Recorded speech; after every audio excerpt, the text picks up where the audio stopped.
வணக்கம் மக்களே, ஒரு வழியாக 2024 முடிஞ்சுது. இந்த 2024 நமக்கு நிறைய ஷாக் கொடுத்துருக்கு. கமலஹாசன் படம் மிகப்பெரிய ட்ரோல் மெட்டீரியலாக இருக்குது. அண்ட் ரஜினிகாந்தோட கலெக்ஷனையும் தாண்டி எஸ்கேவோட படம் ஒன்று 300 கோடி கிளப்பில் ஆட் ஆயிருக்கு. வெற்றிமாறன் படம் நெகட்டிவ் ரிவ்யூ வாங்குது. புஷ்பா 2 1500 கோடி கலெக்ஷன் ஆகுது. இவ்வளோ நாளாக நம்ம இன்ட்ரோவெண்ட்னு நினச்சிட்டு இருந்த ஒரு வெறித்தனமான ஒரு ஸ்பீச் கொடுத்து பாலிடிக்ஸில் என்ட்ரி ஆகுறாரு. 7 படமே நடித்த நடிகர் டெப்டி சிஎம் ஆகுறாரு. இந்த மாதிரி நிறைய ட்விஸ்ட் அண்ட் டர்னோட இந்த வருஷம் முடிஞ்சது. ஓகே மகளே, இந்த வீடியோவில் நம்ம என்ன பார்க்க போறோம்னா 2024 டாப் 10 மூவிஸ் தான் பார்க்க போகிறோம். வாங்க வீடியோக்குள்ள போகலாம். 10வது இடத்துல தங்கலான் என்னதான் நிறைய நெகட்டிவ் ரிவ்யூஸ் வாங்கியிருந்தாலும் பாக்ஸ் ஆஃபீஸில் கலெக்ஷன் வைஸ் ஒரு ஆவரேஜான படமாக இருந்தாலும் இந்த படத்தோட முயற்சி ரொம்பவே புதுசானதுன்னு சொல்லலாம். அண்ட் இதோட ஸ்க்ரீன் பிளேவில் அங்கங்கே லேக் இருந்தாலும் படம் பேசின அரசியல் ரொம்பவே முக்கியமானது. வசனம், மேக்கப், சவுண்ட் டிசைன், லைவ் ரெக்கார்டிங்னு இந்த படத்துக்காக நிறையவே உழைச்சிருப்பாங்க. புதுசாக பண்ணுறங்கிற பேரில் ஏதோ ஒன்று ஒப்பேத்தி மசாலா படம் எடுக்காமல் உண்மையாக உழைப்பு போட்டு ஒரு நல்ல படைப்பை கொடுக்கணுங்கிற முயற்சியில் வெளிவந்த படம் தான் தங்கலான்.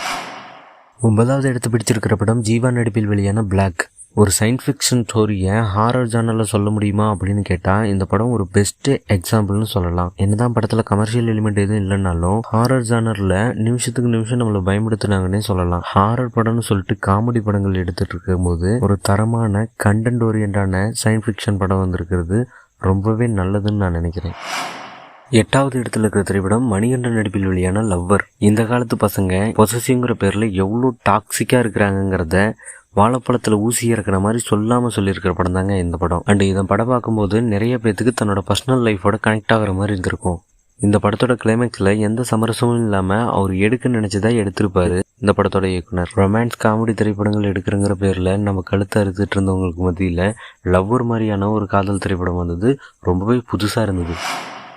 7வது இடத்துல இருக்கிற படம் கொட்டுக்காளி திரைப்படம் தியேட்டர்களில் சரியாக ஓடாமையும் நெகட்டிவ் ரிவ்யூஸ் வாங்கியும் வசூல் ரீதியாக ஒரு ஃப்ளாப்பான படமானு சொல்லலாம். ஆனால் கொட்டுக்காளி ஏன் 7வது இடத்துல இருக்குன்னா இந்த மாதிரியான திரைப்படங்கள் தமிழ் சினிமாவுக்கு ரொம்பவே அவசியம். உள்ளூர் சினிமாவை ஒழுங்காக எடுக்கிறது தான் உலக சினிமான்னு சொல்லுவாங்க. வசூல் ரீதியாகவும் கமர்ஷியலாகவும் நிறைய படங்கள் சக்ஸஸ் ஆகலாம். கொட்டுக்காளி மாதிரியான ஆர்ட் ஃபிலிம் படங்கள் தான் உலக அரங்கில் நம்ம தமிழ் சினிமாவை அடையாளப்படுத்தி காட்டும்.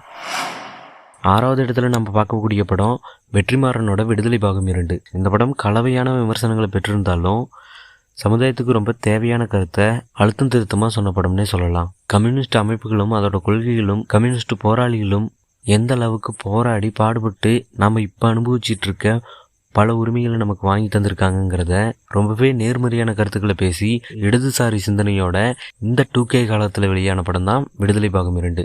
அண்ட் இந்த மாதிரியான சமூக சோசியலிச கருத்துக்கள் பேசுகிற திரைப்படங்கள் தமிழ் சினிமாவுக்கு அதுவும் இன்றைய காலகட்டத்துக்கு ரொம்பவே தேவையான ஒன்று. முழு என்டர்டெய்னராக விடுதலை நம்மளை சாட்டிஸ்ஃபை பண்ணலனாலும் கருத்தியல் ரீதியாகவும் பொலிட்டிக்கலாகவும் விடுதலை அவசியமானது. 5வதாக நம்ம பார்க்க போகிற படம் மாரி செல்வராஜ் இயக்கத்தில் வெளியான பாலை.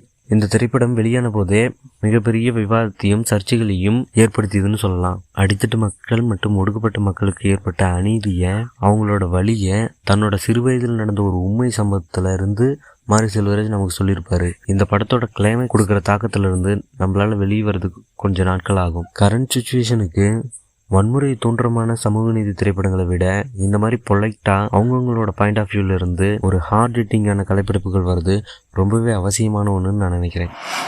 இந்த வரிசையில் 4வது இடத்து பிடிச்சிருக்க திரைப்படம் மெய்யழகன். 2 ஆண்களுக்குள்ள நடக்கிற உரையாடலை ரொம்ப அழகியலாக வடிவமைச்சு காட்டியிருப்பாரு இந்த படத்தோட இயக்குனர் பிரேம்குமார். அண்ட் ஆயிரக்கணக்கான மாஸ் மசாலா படங்களுக்கு மத்தியில் இந்த மாதிரி ப்ரொடக்டான அழகான ஒரு ஆர்ட் ஃபிலிம் பார்க்கும்போது நமக்கே ஆச்சரியமாக இருக்குது. சொந்த ஊரை விட்டு, வீட்டை விட்டு, சொந்த பந்தங்களை விட்டு தனியாக வந்து வாழ்ந்துட்டு இருக்கிற ஒவ்வொரு ஆண்களுக்கும் ரொம்பவே இந்த படம் கனெக்ட் ஆகிறதுக்கு வாய்ப்பு இருக்குது. பரபரப்பாக ஓடிட்டுருக்க உலகத்திலேருந்து கொஞ்சம் ஓய்வு எடுக்கிறதுக்காக மெய்யழகன் மாதிரியான படங்கள் வர்றது ரொம்பவே முக்கியமான விஷயம்னு நான் சொல்லுவேன்.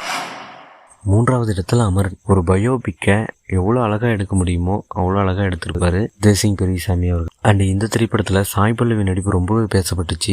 என்னதான் ஆக்ஷன் காட்சிகள் இருந்தாலும் இந்த திரைப்படத்தோட முதுகெலும்பு அப்படின்னு சொல்லணும்னா இந்த படத்தோட காதல் காட்சிகள்னு சொல்லலாம். ஒரு லாங் டிஸ்டன்ஸ் ரிலேஷன்ஷிப்பை இந்து கேரக்டர்லேருந்து காட்டி எண்ட் ஆஃப் த மூவி நம்மளை அள வச்சாருன்னு கூட சொல்லலாம். அமரன் திரைப்படம் நல்ல ரிவ்யூவும் நல்ல பாக்ஸ் ஆஃபீஸ் கலெக்ஷனையும் வாங்கி நம்மளோட பட்டியலில் 3வது இடத்துல இருக்கு.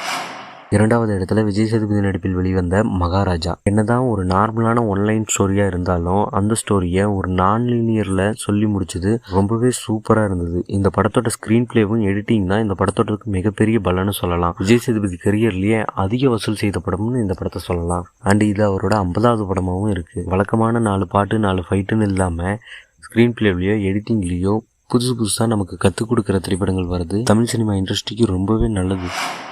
அண்ட் இந்த வரிசையில் முதலிடத்தில் இருக்கிற திரைப்படம் ரப்பர் பந்து. லோ பட்ஜெட்டில் பெரிய நடிகர்கள் இல்லாமல் ஓரளவுக்கு தெரிந்த நடிகர்களை வச்சே கமர்ஷியலி ஒரு ஹிட் கொடுக்க முடியும் அப்படின்னு காட்டின திரைப்படம் ரப்பர் பந்து. விமர்சன ரீதியாகவும் சரி வணிக ரீதியாகவும் சரி தேட்டரில் கொண்டாடப்பட்ட திரைப்படம் ரப்பர் பந்துன்னு சொல்லலாம். இந்த படத்தில் பிளேஸ் பண்ணப்பட்ட ரெட்ரோ சாங்குகளாகட்டும் வசனங்களாகட்டும் இந்த படத்தோட காட்சி அமைப்புகளாகட்டும் ரொம்பவே அருமையாக இருக்கும். இதுதான் மக்களே நம்ம சேனலில் 2024 ரிலீஸ் ஆன டாப் 10 திரைப்படங்கள்ங்கிற பட்டியல். இது முழுக்க என்னோட சொந்த தனிப்பட்ட விருப்பத்தின் மூலிமா எடுக்கப்பட்ட திரைப்படங்கள் தான்.